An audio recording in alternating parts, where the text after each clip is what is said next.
Milhões de fiéis veem o terrorismo, a queda moral e as catástrofes naturais que tanto marcam esta década como indícios que apontam para a segunda vinda de Jesus Cristo. Eles se perguntam, não será exatamente a nossa geração de que falaram os profetas quando fizeram suas predições? Terá chegado o final dos tempos? Milhões acreditam que deverá acontecer uma série de eventos antes que Cristo retorne para este mundo. A Bíblia prevê 7 acontecimentos solenes que anunciarão a segunda vinda de Cristo. Eu não sou teólogo, é claro, mas reconheço que um desses eventos já é história contemporânea. E outro é história em andamento. O primeiro evento ou sinal é o maior retorno ao lar da história humana e o mais sangrento. O retorno à terra sagrada do povo judeu, uma promessa bíblica cumprida em nosso século. O segundo é a fusão da Europa Ocidental numa superpotência sem precedentes, uma união que está sendo feita nesse exato momento. O terceiro é a ascensão de um ditador cujas monstruosidades podem superar até mesmo as de Adolf Hitler.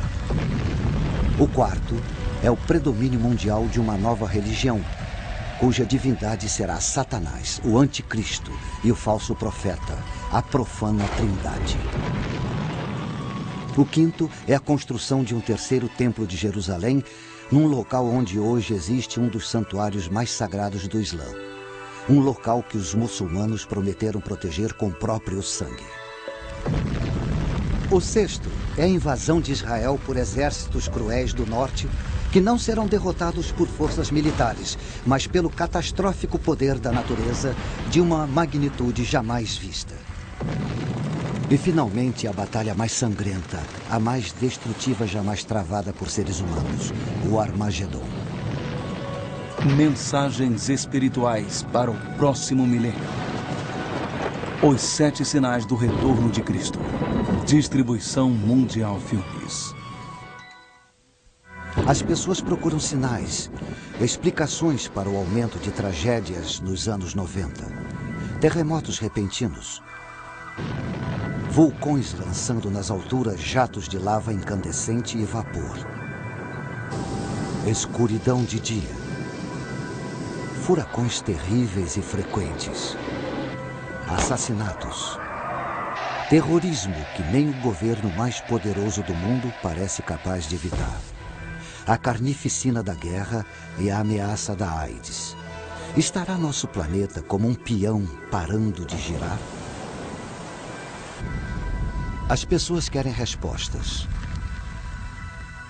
E procuram no estudo das auras, na propriedade dos cristais, no tarô, em mapas e mais mapas astrológicos. Os cristãos afirmam que não é preciso olhar para as estrelas. Eles sustentam que estão vendo sinais claros da volta iminente de Cristo, apesar de admitirem que não sabem exatamente quando isso vai acontecer. Eles não afirmam que conseguem ler a mente divina. Este livro, que está em todas as gavetas da maioria dos hotéis, foi traduzido para praticamente todas as línguas do mundo. Cerca de 25% de tudo que está escrito na Bíblia são profecias. Existem dezenas de profecias falando da vinda de Cristo para o nosso mundo. Mas existem centenas de promessas falando da segunda vinda de Cristo. Algumas profecias descrevem os tempos em que nós vivemos. Nação se voltará contra nação e reino contra reino. Haverá grandes terremotos, fome e pestes, e acontecimentos terríveis e grandes sinais dos céus. Muitas das profecias da Bíblia se cumpriram séculos atrás. Algumas estão se cumprindo hoje, na nossa época. E existem outras, como a fúria de Deus descendo sobre a terra, que esperamos que só aconteçam no futuro distante. Com a chegada do novo milênio, muitos cristãos se perguntam: será que essas profecias vão todas acontecer nos nossos dias? Vamos nos aprofundar o máximo possível nessas profecias. Veremos que, como as 7 velas de um menorá, elas nos dão 7 sinais para o retorno de Jesus Cristo.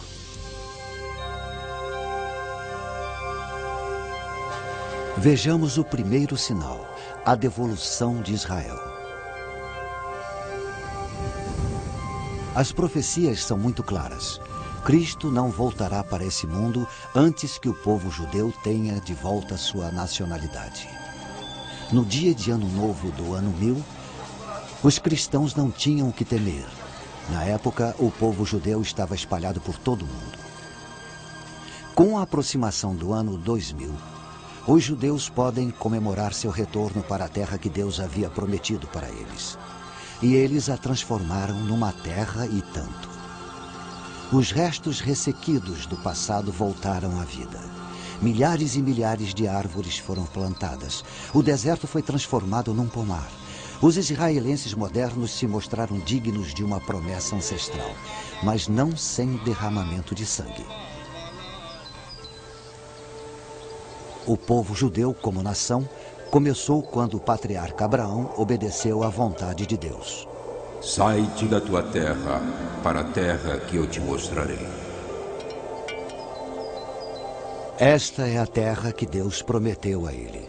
Importante centro entre a Ásia e a Europa, no coração de onde nasceu a civilização. Uma terra de montes bucólicos e ricas praias salineiras. Geograficamente, os antigos judeus foram pegos no fogo cruzado entre as forças do Egito e da Síria, e cercados por povos decididos a expulsá-los da terra que eles acreditavam que Deus destinara para eles. Dessa época até hoje, a Terra Prometida sofre com guerras constantes. Com o tempo, a Assíria conquistou o reino de Israel ao norte. Suas 10 tribos se perderam na história. Mais tarde, o reino de Judá ao sul foi esmagado pelas forças de Nabucodonosor, e seu povo foi levado prisioneiro para a Babilônia. Até que os persas destruíram a Babilônia e os descendentes de Abraão ficaram livres para voltar para a Terra Prometida. Mas a Terra Prometida estava ocupada por Roma. Roma construiu cidades, Roma construiu termas, Roma construiu anfiteatros e Roma trouxe seus deuses. O jugo romano era mais pesado do que os judeus podiam carregar. Eles se rebelaram e foi um levante que a poderosa Roma levou quase 4 anos para neutralizar. Enfim, a fúria de Roma se abateu sobre Israel com violência. Houve uma explosão de judeus em fuga que atingiu todos os cantos conhecidos do planeta. Em seu exílio, eles confiaram na promessa feita pelos profetas. Assim diz o Senhor dos Exércitos. Eis que salvarei o meu povo, tirando-o da terra do Oriente e do Ocidente.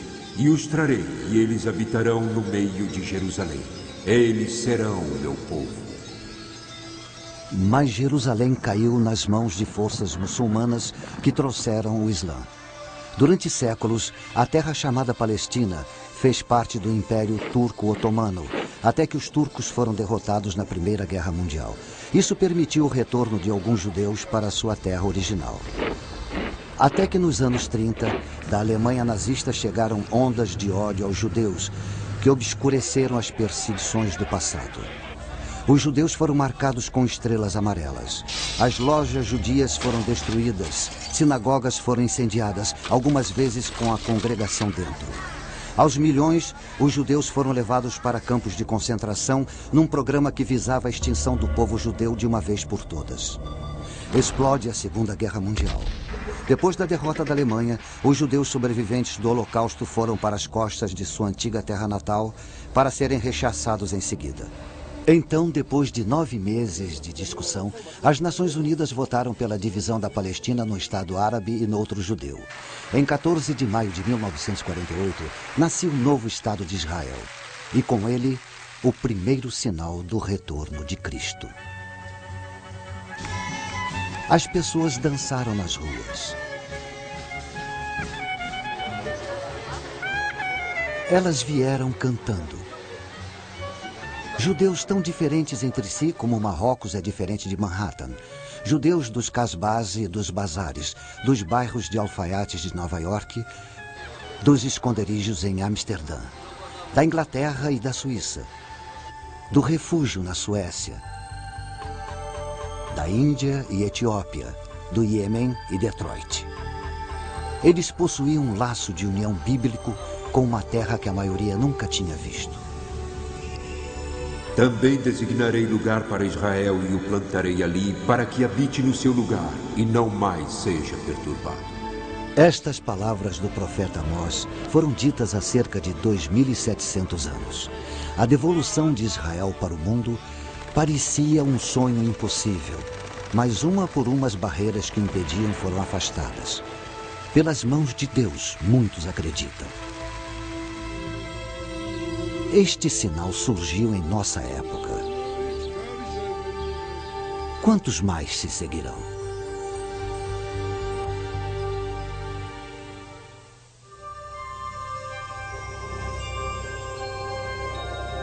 O segundo sinal, a Europa unida. Respondeu o rei: verdadeiramente o vosso Deus é Deus dos deuses, o Senhor dos reis e o revelador dos mistérios.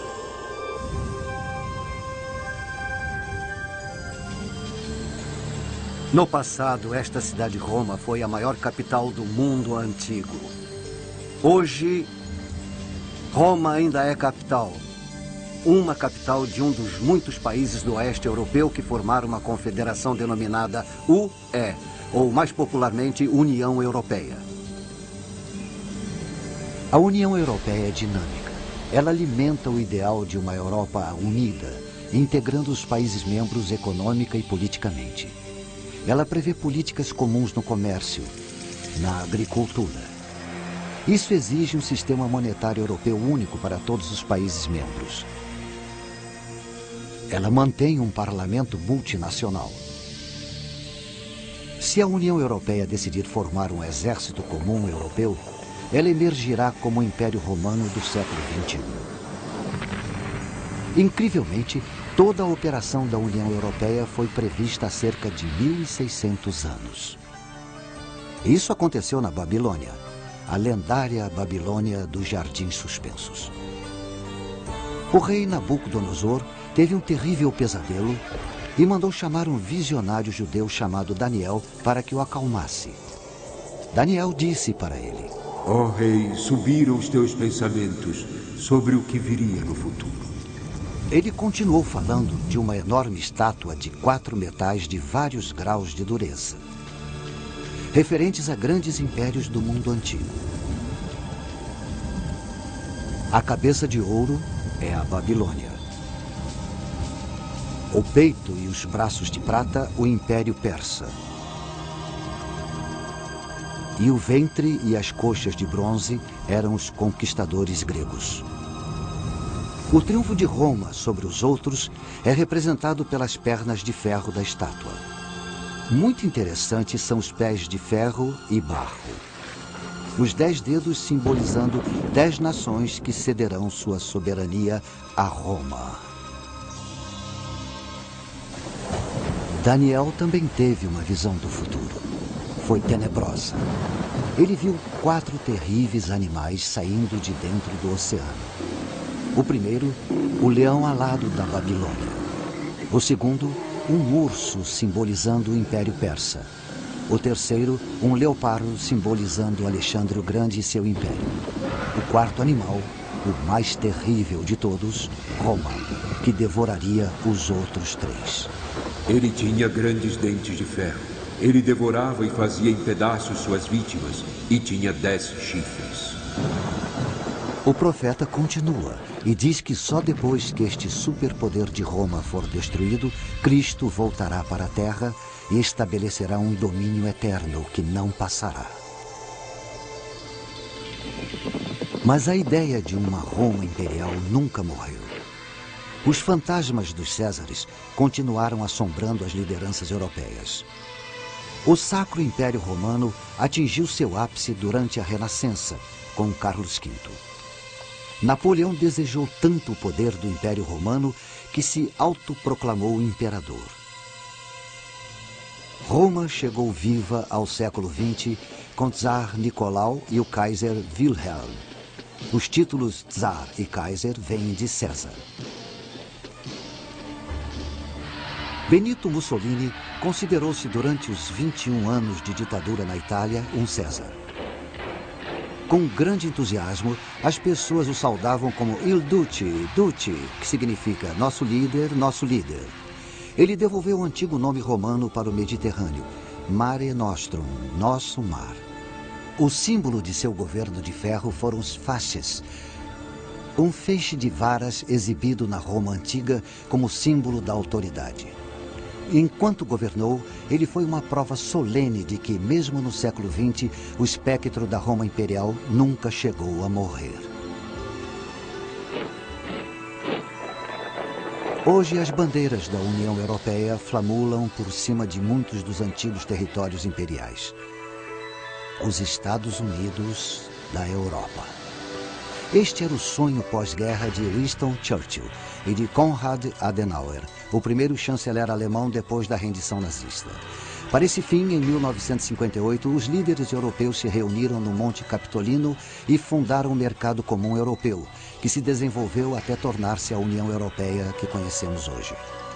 Se a União Europeia for de fato a coalizão de 10 países prevista pelo profeta Daniel, ela irá se tornar uma superpotência política.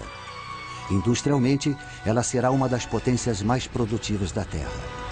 Ela vai sustentar um gigantesco exército multinacional com as armas mais avançadas. E diz o profeta, vai impor um único credo, um jugo religioso a todos dentro de sua esfera. Quem será o senhor dessa superpotência política, esse gigante econômico, esse colosso militar?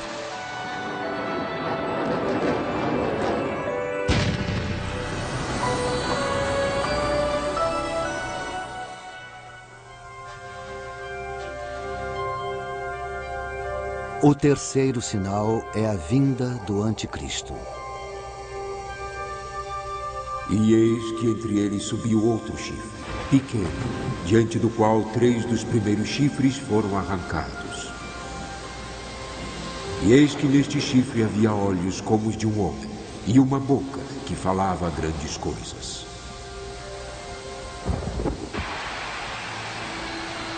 O profeta Daniel previu a ascensão de um ditador de uma confederação de 10 países com quartel-general em Roma. Ele vai se posicionar contra Cristo nos últimos dias antes da segunda vinda. Ele previu um homem que arranca todos que se opõem a ele em sua ascensão até o poder absoluto. Seus olhos, os olhos de um homem, demonstram aguda inteligência. E sua boca, que fala grandes coisas, prediz um orador de grande autoridade. Um orador carismático que hipnotiza a massa de seguidores. Para ele, as pessoas entregam tudo. Sua vontade, sua lealdade, seu amor, sua liberdade, sua própria alma. Estão convencidas de que ele é o Salvador. Num mundo de guerras sangrentas, ele acena com a paz. Num mundo tomado pelo terrorismo, ele estabelece a ordem. Ele estabiliza economias abaladas. Ele unifica seus seguidores numa nova ordem mundial. Nesse mundo de sofrimento, o nosso mundo, parecerá que é um enviado dos céus. Nada estaria mais distante da realidade. Ele é o anticristo enviado de Satanás. Soberano de rosto duro, senhor da intriga, que irá ter sucesso em tudo que fizer. Se a profecia estiver certa, é possível que o anticristo já se encontre entre nós. Temos várias razões para acreditar que será europeu. Eu ou você já podemos ter esbarrado nele na rua de alguma cidade. Ou ter sentado ao lado dele num avião. Ou sentado no mesmo banco de praça em Paris. Para milhões de cristãos, ele é o inimigo. Em sua luta pelo poder, Ele vai acumular cada vez maior apoio popular. E por que não? Para as multidões profanas do Ocidente que estão cansadas das guerras seguidas e intermináveis, de rivalidades entre grupos e massacres, cansados de limpezas étnicas, da chaga das drogas, do crescente terrorismo, cansados da aparente falta de sentido da vida. Toda uma geração de jovens vai ver nele um ideal de vida pela disciplina, ansiosos por viverem pelo ideal dele e morrerem por esse ideal.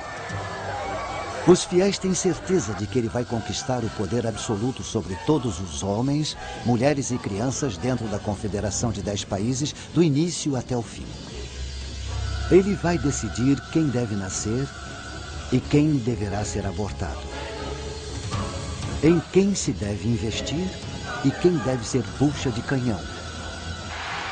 Porque sua insinuante plataforma de paz um dia irá se tornar um trampolim para a guerra. Ele vai decidir quem dentre os velhos deverá ser eliminado depois de não ser mais útil. E não vai tolerar discordância nem discussão. Para compreender toda a sedução e o enorme poder do anticristo, podemos nos voltar para o passado, para a triste primeira metade do século XX. Adolf Hitler oferece uma visão plausível do que podemos esperar do anticristo. Realmente, quando Hitler estava no poder, havia quem acreditasse que ele era de fato o anticristo. Isso é compreensível se estudarmos o rosto de Hitler. É claramente o mesmo do rei de rosto duro, previsto pelo profeta Daniel. Hitler, com certeza, foi um mestre da intriga. E os olhos? Astúcia, aguda inteligência. E quanto ao que Daniel disse sobre o ditador com uma boca que dirá grandes coisas, Hitler foi um enfeitiçador. Mediante uma série de comícios públicos planejados e sua própria oratória hipnótica, Hitler se tornou o líder supremo da Alemanha. Ele dizia que só queria devolver à Alemanha seu lugar correto entre as nações do mundo pacificamente. Um arauto da paz. Os cristãos acreditam que é assim que o anticristo vai se apresentar em sua subida ao poder. Se anexasse a Europa a seu terceiro Reich, Hitler seria o senhor de praticamente todas as colônias europeias mais importantes do Império Romano. Era apenas uma questão de mudar sua capital de Berlim para a própria Roma. Mas Britânia, a Grã-Bretanha, recusou-se e o rechaçou. Quando a Segunda Guerra Mundial se voltou contra ele, pareceu menos provável que Hitler pudesse ser o anticristo da profecia. Mesmo assim, Adolf Hitler é o mais próximo que podemos pensar para entender a ideia cristã de um anticristo. Como Hitler, ele irá hipnotizar as massas para depois escravizá-las. O Reich de 1000 anos de Hitler durou menos de 12 anos. Durante esse tempo, entretanto, o domínio que Hitler exerceu sobre os povos e países foi assombroso. Mesmo assim, pelos padrões de hoje, as ferramentas de que ele dispunha para exercer seu controle eram primitivas. Não havia o uso da eletrônica que temos hoje. O ditador profetizado, o anticristo, vai ser um Hitler moderno. Mas diferente de Hitler, todos os espantosos avanços da tecnologia eletrônica estarão à sua disposição. Enormes redes midiáticas e meios eletrônicos de lavagem cerebral estarão a seu serviço. As armas mais destrutivas estarão sob seu comando. E ele vai programar a humanidade para servi-lo.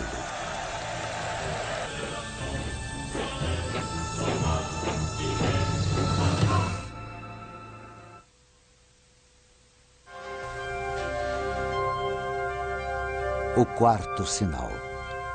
Uma nova religião mundial. Também vi uma de suas cabeças como se fora ferida de morte, mas a sua ferida mortal foi curada. As últimas décadas desse milênio já assistiram a um sem número de assassinos e quase assassinos de chefes de Estado. O atentado contra a vida do presidente Ronald Reagan, O presidente foi ferido e sobreviveu, mas tentativas em outros líderes foram bem-sucedidas. O premier egípcio Anwar al-Sadat, Indira Gandhi, primeira-ministra da República da Índia, Yitzhak Rabin, de Israel. Os cristãos se assombram com o assassinato do anticristo, descrito no último livro da Bíblia, o das Revelações ou o Apocalipse. Ele será ferido, é o que a profecia nos diz, mortalmente ferido. Depois, como por milagre, ficará curado. De certo modo, ele vence a morte. Talvez em descarada zombaria, a morte e ressurreição de Jesus Cristo. As Escrituras nos dizem: toda a terra se maravilhou, seguindo a besta. Então, esse ditador, o anticristo, irá se autoproclamar um Deus na terra. O mundo já assistiu a algo semelhante. Nós nos lembramos de julho de 1944. Vários oficiais de alta patente do exército alemão conspiraram para matar Hitler com uma bomba escondida. Uma bomba potente. Milagrosamente, Hitler sofreu apenas ferimentos leves. Para seus fiéis seguidores, Hitler não tinha apenas frustrado a traição. Ele tinha desafiado sobrenaturalmente a morte. Mais uma vez analisamos o ditador demoníaco para entender melhor o anticristo que virá. Enquanto o mundo estava sob seu controle, Hitler trabalhou para tirar Deus de seu trono. Heil Hitler substituiu Vá com Deus nas saudações. Nós vivemos por Hitler. Nós morremos por Hitler.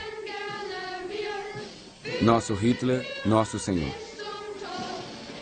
que impera no admirável mundo novo.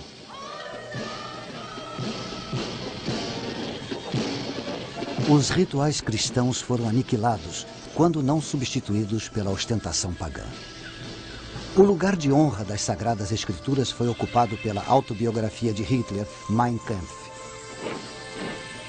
O culto a Hitler alcançou seu ápice no fervor da SS, a elite militar do Führer. As unidades SS cumpriram suas ordens desumanas sob a efígie da Caveira da Morte. O filho pequeno de um membro da SS foi batizado numa cerimônia que abertamente zombava do ritual cristão do batismo. Embrulhada numa manta de suásticas, a criança foi batizada num altar que tinha o retrato de Hitler no lugar da cruz. Como o escritor inglês Clive James observa, nem todos nessa era mundana estamos dispostos a aceitar que Satanás visitou a Terra na forma de Hitler e recrutou um exército de pecadores. E vi subir da terra outra besta. E tinha 2 chifres semelhantes aos de um cordeiro, e falava como dragão. Também exercia toda a autoridade da primeira besta na sua presença, e fazia que a terra e os que nela habitavam adorassem a primeira besta, cuja ferida mortal fora curada. A vinda de uma outra foi profetizada, um falso profeta que vai incentivar todos os povos a adorar o ditador mundial.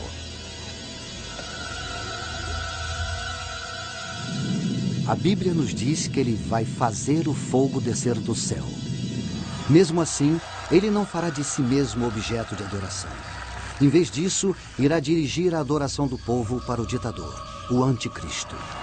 Ele fará as mentiras do anticristo parecerem verdade. E assim, esse ditador, economicamente e militarmente o mais poderoso que o mundo jamais conheceu, irá se considerar divino. Ele vai tentar imitar os milagres terrenos do Cristo. Se Jesus devolveu a visão aos cegos, ele vai empregar talvez tratamentos médicos ainda desconhecidos para a cegueira. Se Jesus fez os coxos andarem, ele poderá recuperar nervos e músculos atrofiados eletrônica ou quimicamente. Se Jesus fez a filha de Jairo voltar da morte, ele poderá, como Frankenstein, usar espantosas novas tecnologias para tentar igualar o milagre. Ou com poderes satânicos, ele poderá genuinamente dominar o sobrenatural para operar seus milagres. Porque a Bíblia diz que é Satanás quem alimenta esta dupla de anticristo e falso profeta. Desde o princípio, Satanás, o inimigo, o enganador, está determinado a afastar a humanidade de Deus.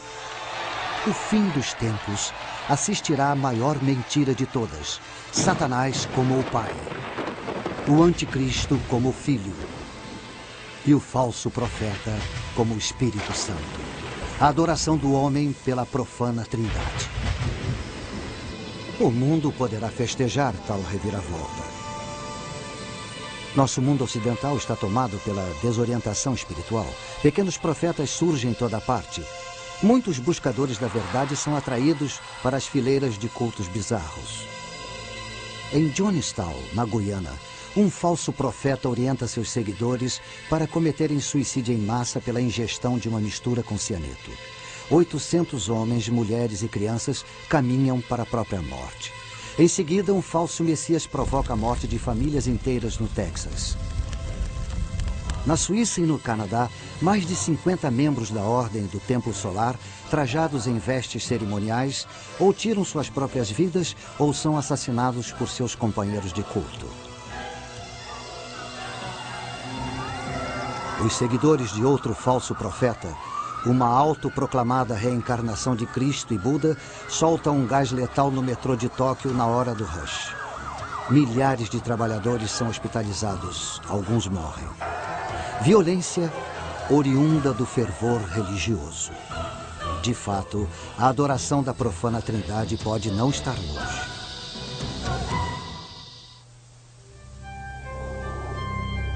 O quinto sinal.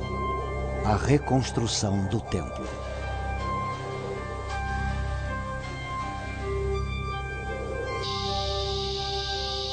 Foi-me dada uma cana semelhante a uma vara, e foi-me dito: levanta-te, mede o santuário de Deus e o altar e os que nele adoram.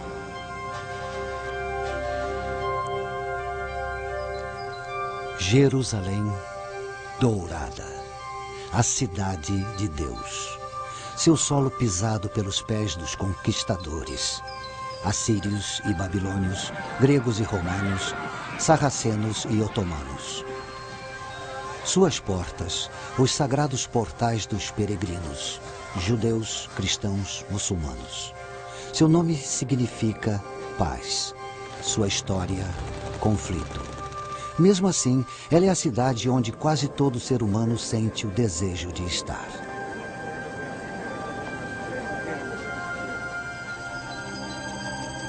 Este é o portão dourado de Jerusalém, silencioso perante a estrondosa profecia.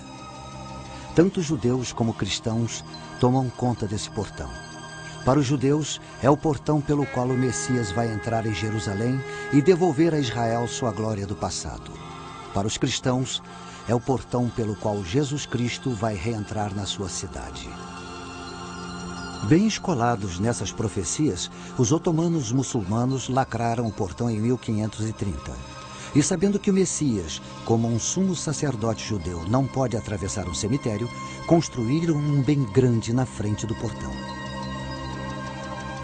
Esta é a coroa de Jerusalém, o Templo do Monte, o Monte Bíblico de Moriá e o centro da fé judaica.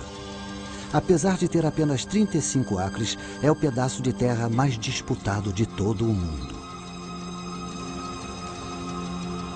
Foi aqui, como se vê nesse modelo, que o rei Salomão construiu o primeiro templo de Jerusalém, com os cedros do Líbano.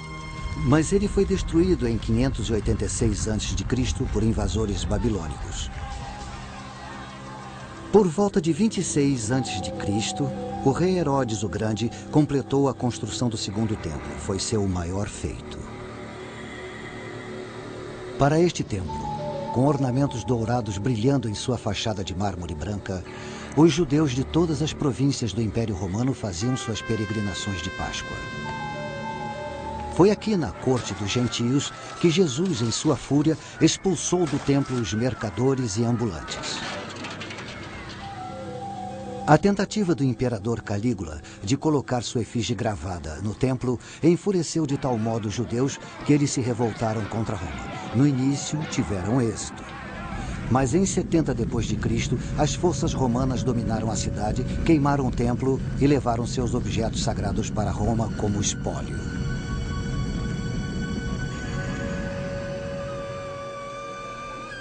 Tudo o que resta hoje dos templos de Jerusalém é uma parede de sustentação feita de pedras enormes de 15 metros de altura chamada Ha-Kotel, ou Muro das Lamentações. De toda a cultura judaica, este é o local mais sagrado. O que encima o monte do templo hoje é uma maravilha da arquitetura muçulmana. O Kubet es-Sakra, ou Domo de Pedra, é tão sagrado para os seguidores de Maomé quanto o templo era para os filhos de Israel. Ele abriga uma rocha sobre a qual, segundo se diz, o patriarca Abraão preparou o sacrifício de seu filho Isaac.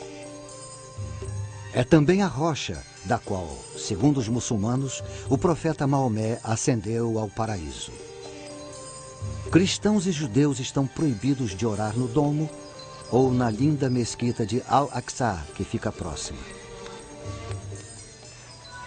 Mesmo assim, o monte é o único local onde os judeus podem construir um novo e o terceiro templo de Jerusalém. E a reconstrução do templo é fundamental para os judeus mais religiosos. O Monte do Templo. Tanto judeus como muçulmanos reclamam sua posse. Um antigo representante de Jerusalém chamou esse tipo de conflito de uma bomba relógio de dimensões apocalípticas.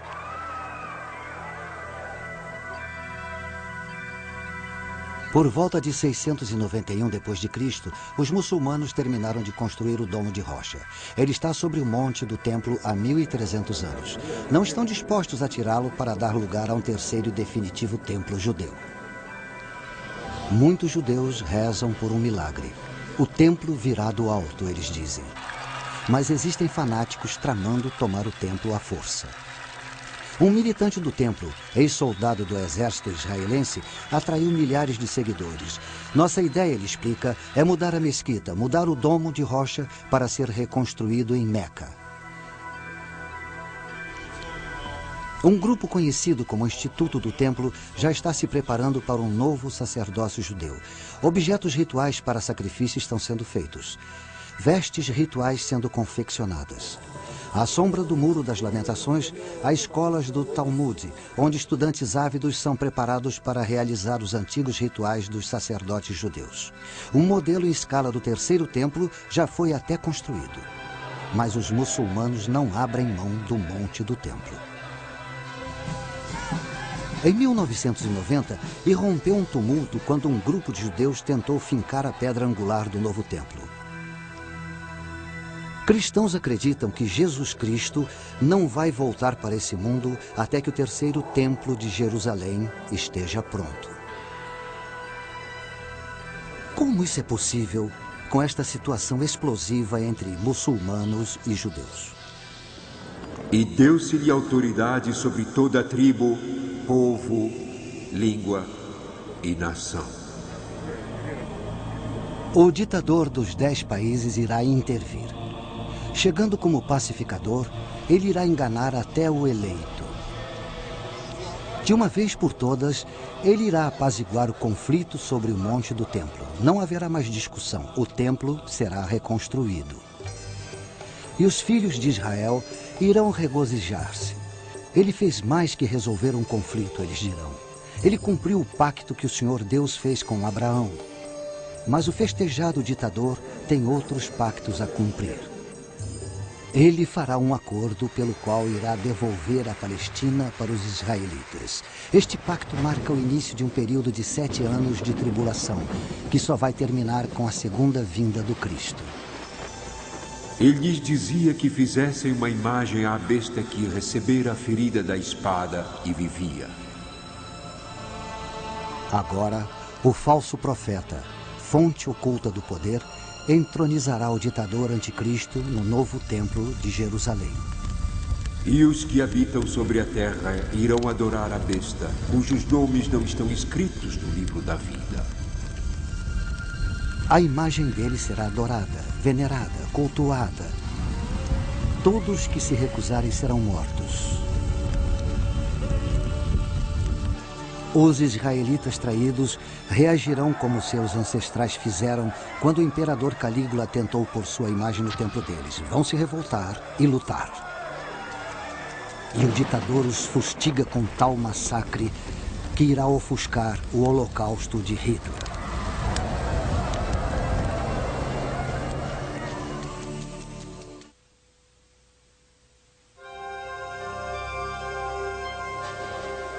O sexto sinal. Uma invasão de Israel pelo norte. Virás do teu lugar no extremo norte, tu e muitos povos contigo, e subirás contra o meu povo Israel como uma nuvem para cobrir a terra. Com os acontecimentos se precipitando nesta última década do século, o aparentemente indestrutível Muro de Berlim ruiu fragorosamente. A poderosa União Soviética se desintegrou. O mundo tremeu com as consequências. A profecia bíblica lança alguma luz sobre o que isso pode significar no novo milênio. Apesar da falsa bondade do ditador, a nação de Israel continua próspera e segura em seu pacto com os Estados Federativos da Europa. Mas as nações árabes, frustradas, se apressam em conseguir aliados. Estudiosos das profecias bíblicas tendem a acreditar que um país do norte irá lutar com eles. Veio a minha palavra do Senhor dizendo: Filho do homem, dirige o teu rosto para Gog, terra de Magog, príncipe e chefe de Meseque e Tubal, Pérsia, Cuxi e os de Put com eles, e Gomer e todas as suas tropas. O profeta Ezequiel prevê uma nova coalizão. As nações da Pérsia e Etiópia, Put e Gomer, sob a liderança de Gog de Magog, para combater os Estados Federativos da Europa. Exegetas bíblicos discutem muitos nomes nessa profecia. Existe unanimidade sobre alguns e discordância em outros. Gog significa governante do fim dos tempos. E Magog, país que é tanto poderoso quanto aterrorizante. Alguns veem Moscou na palavra Mesek, outros discordam. Antes dos acontecimentos de 1989, era fácil pensar que a União Soviética de Ator seria o Gog de Magog das Escrituras. Com o fim da União Soviética, as opiniões foram repensadas e as antigas forças se agitam. A reunião é possível. Estudiosos têm certeza que a invasão virá do norte. Há milhares de anos, a terra de Israel sempre foi invadida pelo norte. Apesar de norte não ser necessariamente onde fica o país de cada exército invasor. A identidade dos estados membros dessa coalizão é muito clara. Pérsia, o atual Irã, é um deles. A Etiópia, que já foi aliada da antiga União Soviética, é outro. Put é o nome bíblico para o que hoje se chama Líbia. Somente o país chamado Gomer é controverso. Durante décadas, acreditou-se que Gomer era a Alemanha Oriental comunista. Agora que a Alemanha Oriental e Ocidental se uniram, há dúvidas. Significativamente, os nomes dos estados recuam até o primeiro livro da Bíblia, até Jafé, o filho de Noé. Depois do grande dilúvio, os filhos de Jafé foram para o norte, para a terra de Rosh. Rosh se parece com Rússia. Mas como alguns sábios prudentemente nos lembram, o nome Rússia, derivado do varego Rush, que fundaram o reino de Kiev, não existia até o advento do século IX d.C. Não está claro por que os Estados Federativos da Europa não repelem o Gog de Magog e sua coalizão. O que está claro é que, enquanto Israel dorme na segurança de seu novo pacto, Gog e seus aliados atacam como uma nuvem para cobrir a terra.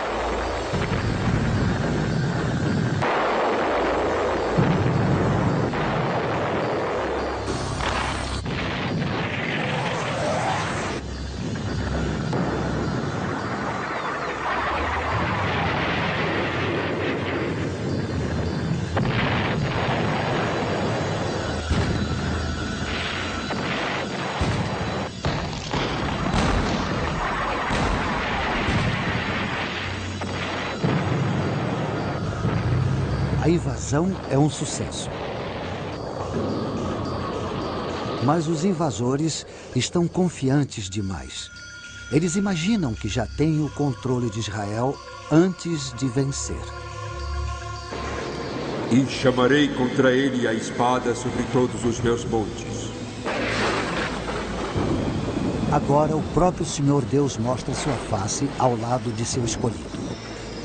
Os peixes do mar, as aves do céu, os animais do campo, e todos os répteis que se arrastam sobre a terra, e todos os homens sobre a face da terra, tremerão diante da minha face. E os montes serão deitados abaixo, e os precipícios se desfarão, e todos os muros desabarão por terra.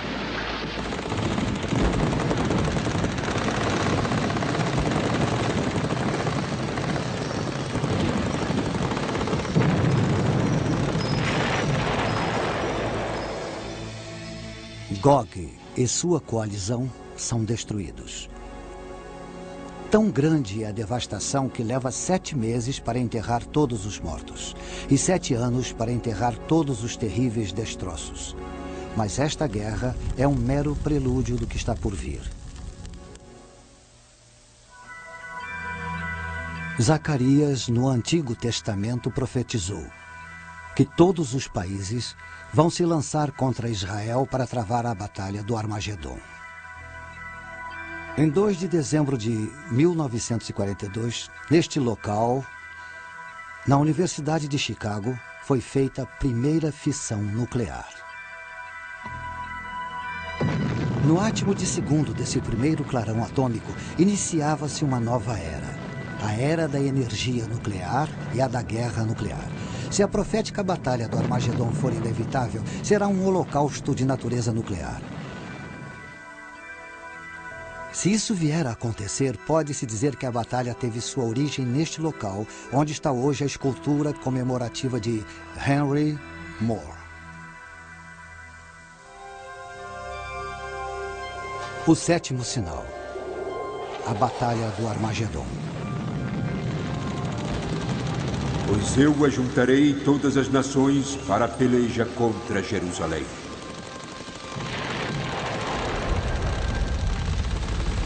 Zacarias, do Antigo Testamento, profetizou que todos os países vão lutar contra a terra de Israel para realizar a batalha. Ele previu uma batalha em que uma boa parte da raça humana irá morrer. O nome do lugar onde essa batalha será travada provoca arrepios só de ouvir. Armagedon. Os cristãos acreditam que toda a epopeia dos judeus é uma crônica dos esforços de Satanás para destruir o povo escolhido de Deus e para malograr o plano de Deus para a redenção da humanidade. O tempo é chegado em que esse adversário de Deus fará um grande último esforço para atingir seus objetivos.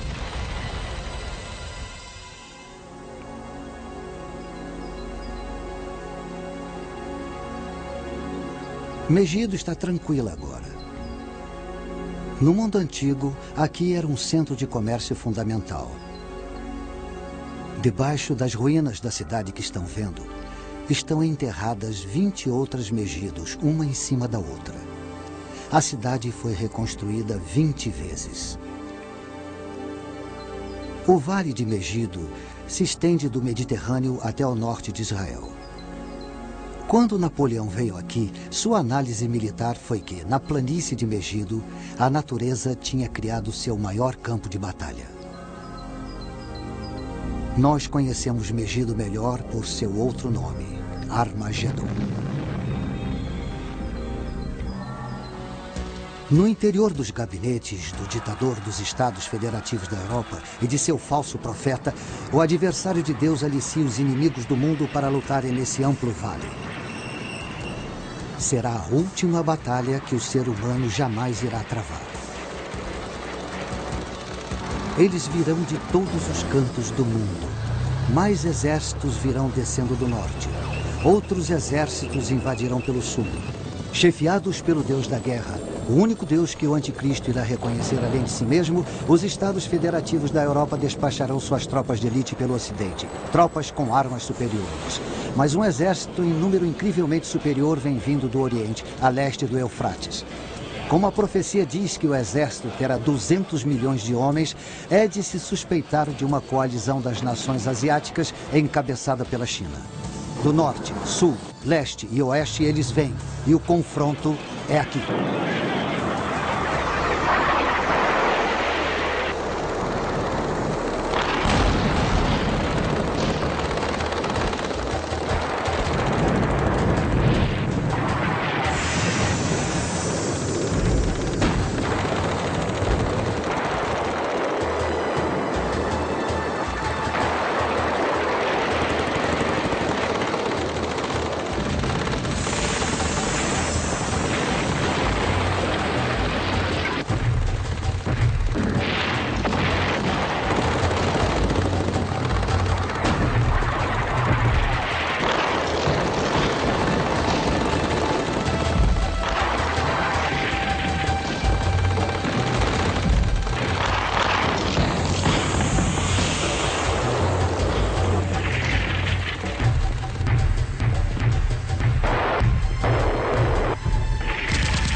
E vi o céu aberto, e eis um cavalo branco, cujo cavaleiro chama-se Fiel e Verdadeiro.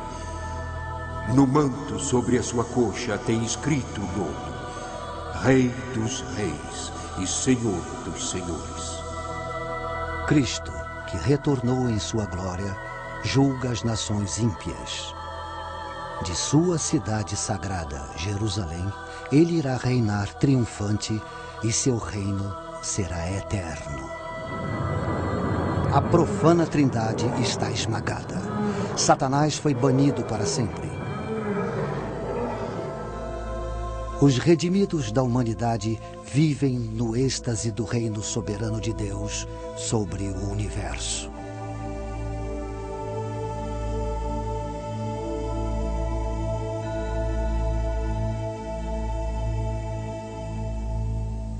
Para quem estiver de fora, o futuro profetizado pode parecer de fato muito sombrio. Os fiéis tentam ver além do caos a vinda de Cristo. Eles dizem que a mensagem da profecia não é temível, é cheia de esperança. E eles se confortam no conselho dado por Jesus quando previu esses acontecimentos.